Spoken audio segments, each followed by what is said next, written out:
Paper बन रहे हैं, आए 4 दिन में पूरे सिलेबस को कंप्लीट कर दिया, बच्चा नहीं समझ पाया। ये काम मत करिएगा। आज का दिन हकीकत में खुशियों का दिन है, लेकिन मेरे आंखों से इसलिए आंसू टपके क्योंकि जितनी मेहनत, जितनी लगन, जितनी वफादारी से मैं काम कर रहा हूं, मुझे उसका सिला नहीं मिल रहा है, इसलिए मुझे तकलीफ हो रही है। मैं मानता हूं कि हम लोग वाकई हमारे अंदर वो एबिलिटी नहीं है, लेकिन एबिलिटी पैदा कीजिए। आप खुद पढ़िए, पढ़ के आइए, फिर पढ़ाइए, आपको नया तजुर्बा मिलेगा। हर चीज सोशल मीडिया पे है, यूट्यूब पे है, हर चीज, हर प्लानिंग, कैसे सिलेबस को पूरा करेंगे उसके बारे में बताया गया, कैसे मैथमेटिक्स पढ़ाएंगे उसके बारे में बताया गया, इंग्लिश कैसे बोलेंगे उसके बारे में बताया गया। मैं अपने हाथों से जब मिट्टियां पड़ताल रहा था तो मैं सोच रहा था कि मेरे मरने के बाद जब इस इमारत की ईंटें चीख चीख कर पुकारेंगी कि कोई आदमी था जिसने हमारे आने वाली नस्लों के लिए एक खूबसूरत इमारत दी थी।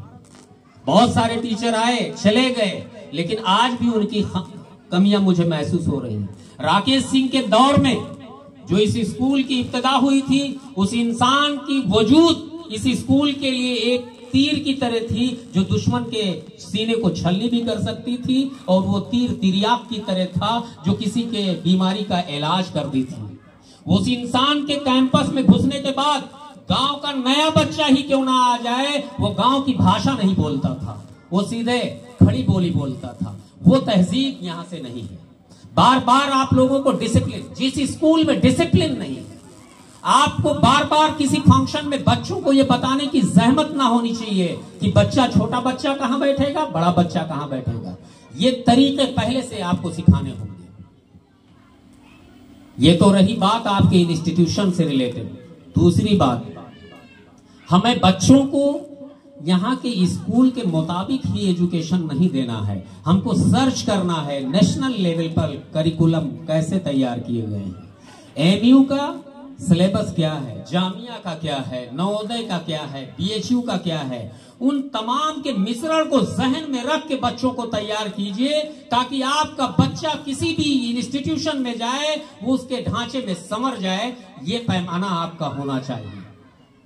ये चंद मिनट का प्रोग्राम सिर्फ इसलिए नहीं होता है, बच्चों के अंदर वो छुपी हुई कलाएं जो हम और आप नहीं जानते हैं, वो यहां से निखार पैदा होती है। और ये याद रख लीजिएगा, कोई भी इंस्टीट्यूशन, कोई भी यूनिवर्सिटी, कोई भी इदारा किसी बच्चे को बोलने का सलीका नहीं दे सकता।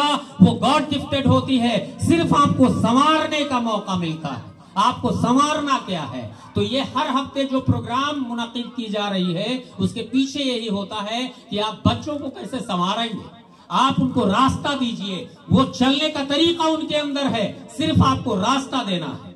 पढ़ने का सलीका उनको आता है, खाली उनको वे दे दीजिए, वो खुद दौड़ने लगेंगे। एक बात बताइए, आज के डेट में मेरी उम्र 42 साल हो गई, अभी मुझे एक पन्ना दे दिया जाए याद करने के लिए तो 3 दिन में भी मैं नहीं याद कर सकता। लेकिन यही 4 साल का बच्चा, 5 साल का बच्चा A4 साइज के पेपर्स को वो बखूबी 2 दिन में रट लेता है। तो ये याद रख लीजिए कि बचपन की याद की हुई चीजें कभी मिट नहीं सकती। इसलिए जो उसूल आप बनाएंगे वो इस तरीके से बनाए कि बुढ़ापे तक उसके जहन में वो मुक़य्यद रहे। ये हमारा पैमाना होना चाहिए। हमारे असातिज़ा कोई छोटे बड़े नहीं है, कोई टीचर छोटा बड़ा नहीं होता है। कोई नर्सरी का पढ़ाने वाला टीचर वो ये अपने आप को ये महसूस ना करे कि वो हम किसी से कमतर हैं, क्योंकि जो कलाएं उसके अंदर हैं वो हमारे अंदर नहीं हो सकती। क्योंकि बैक वक्त वो एक माँ का किरदार अदा करती है कि बच्चे को चलना कैसे है, बोलना कैसे है, उंगलियों में जुम्बिश कैसे देनी है। इसलिए वो सबसे कदरदान टीचर वो नर्सरी का टीचर होता है। कोई इंसान ये याद रख लीजिए कि कोई भी भाषा पढ़ाने वाला अपने आप को ये महसूस ना करे कि मैं कमतर हूं। हमारे एक टीचर थे, आज से 24 साल पहले, उन्होंने बहुत बड़ी इमारत में खड़े होकर एक बात कही थी, दुनिया के किसी भी गोशे में अगर आप मास्टर हैं किसी एक सब्जेक्ट के, आप भिखारी नहीं हो सकते। आपके पीछे दुनिया रखेगी, बशर्त यह है कि आप मास्टर हो। हम ये नहीं कहते कि 3-3 भाषाएं पढ़ाई जा रही हैं, हर बच्चा निपुण होगा। आप किसी एक सब्जेक्ट में निपुण हो जाओ मेरे बच्चों, तुम आगे चल के कामयाबी का झंडा बुलंद कर सकते हो। शर्त यह है कि तुम्हें उसमें मास्टर होना होगा। और ये चीजें कब पैदा होंगी? रफ्ता रफ्ता होती है।